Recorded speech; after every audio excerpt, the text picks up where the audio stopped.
Record 6% of Americans rated their 401ks last year, and crypto sat in fear the whole time. 1 in 17 workers broke the glass on their retirement. Vanguard's 2026 How America Saves report dropped a number that should make anyone paying attention uncomfortable. 6% of 401k participants took hardship withdrawals in 2025, the highest rate the firm has ever recorded. That is triple the roughly 2% pre-pandemic baseline and up from 4.8% in 2024. The median amount withdrawn was $1,900, not $19,000, not $190,000, $1,900. People are cracking open their retirement accounts for what amounts to a month of groceries or a car repair. As of March 11, 2026, Bitcoin trades at $70,012, 2.2% in 24 hours, while the Fear and Greed Index sits at 25, deep in fear territory. The traditional financial system and the crypto market are both flashing the same signal: stress. Why the number tripled in 5 years? Three forces pushed the hardship withdrawal rate from 2% to 6% between 2019 and 2025. Legislative access. The Bipartisan Budget Act of 2018 removed the requirement that workers first exhaust 401k loan options before taking a hardship withdrawal. Then the Secure 2.0 Act of 2022 added new penalty-free distribution categories: up to $1,000 for emergencies once per year, distributions for domestic abuse survivors, and federally declared disaster relief up to $22,000 per event. Congress made the door wider and more people walked through it.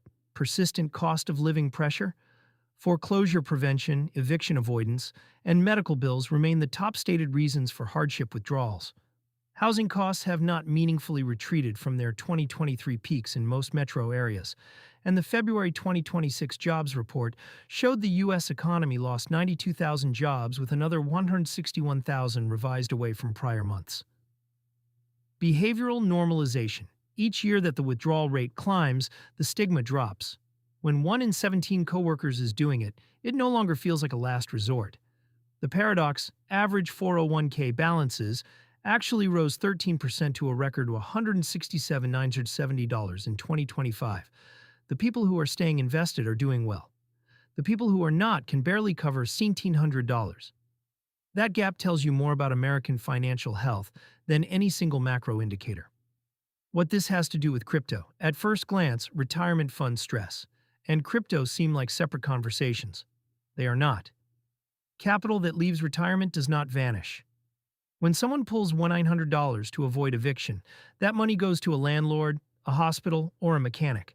It exits the investment pool entirely. Multiply that by the millions of Vanguard participants alone.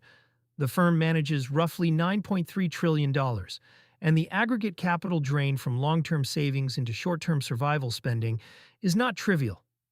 Less capital in traditional investment vehicles means less passive demand for equities, bonds, and by extension, crypto ETFs held within retirement accounts. The Fear and Greed Index correlation is not a coincidence. Bitcoin's Fear and Greed reading of 25 as of March 11th reflects a broader risk-off posture. When households are stressed enough to raid retirement, discretionary allocation to volatile assets collapses. The Bitfinex Alpha report published the same day projects BTC to remain range-bound between $63,000 and $72,000, absent a pivot in ETF flows. Financial stress keeps retail sidelined. Stablecoins are becoming the emergency savings account that 401ks were never designed to be. Secure 2.0 created the concept of sidecar emergency savings accounts linked to 401k plans, capped at $2,600 per year. That is a step in the right direction, but the cap is too low, and adoption is slow. Meanwhile, stablecoins like USDC and USDT already function as instant access, borderless savings vehicles with no withdrawal penalty. Stablecoin transfer volume hit a record $1.8 trillion in a single month earlier this year. Some of that volume is institutions, but a growing share is individuals who want dollar-denominated savings without the friction of a traditional bank and without the 6-month delay of a 401k hardship application. The $1,900 median and the crypto on-ramp problem. The median hardship withdrawal of $1,900 is important because it is small enough to solve with almost any financial product except a 401k. A credit card, a personal loan, a HELOC. The fact that people are choosing the 401k anyway, with its tax penalties, 10% if under 59.5 plus income tax, and permanent loss of compound growth, suggests those other options are either maxed out or unavailable. This is where crypto cards and stablecoin spending tools become relevant. A worker who holds more than $900 in USDC on a self-custody wallet with a linked spending card can access those funds instantly, with no early withdrawal penalty, no tax withholding, and no impact on their retirement trajectory. The trade-off is yield. A 401k with a target date fund might return 7 to 9% annualized, while USDC yields roughly 4 to 5% on most lending platforms. But for the $1,900 emergency, that yield difference is irrelevant. The person needs the money now, and the 401k is the worst possible place to get it from. Cards from providers like Coinbase, Crypto.com, or newer stablecoin native options like Cast already allow users to spend from stablecoin balances directly. The gap is awareness. Most Americans who raid their 401k for $1,900 have never considered that a stablecoin balance with a Visa or MasterCard attached could have solved the same problem without the retirement damage. Retirement stress in a range-bound market. The macro backdrop makes this worse. BTC at $70,012 is 24% below its November 2025 all-time high.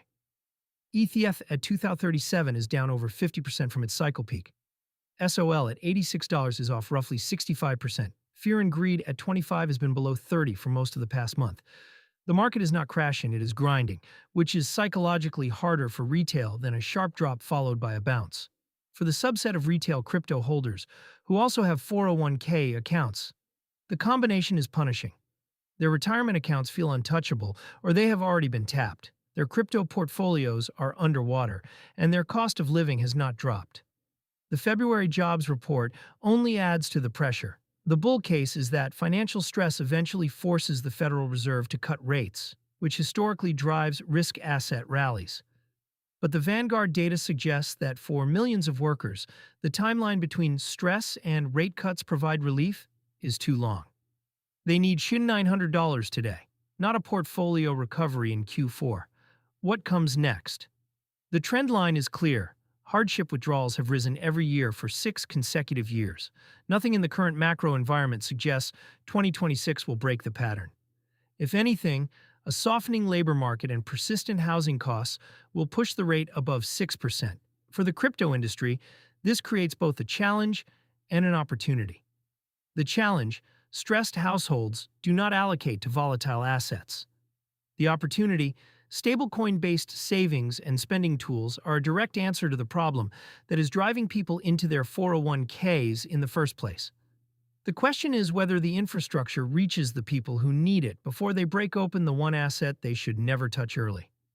BTC at $70,012. Fear and greed at 25. Hardship withdrawals at 6%. The numbers are all telling the same story.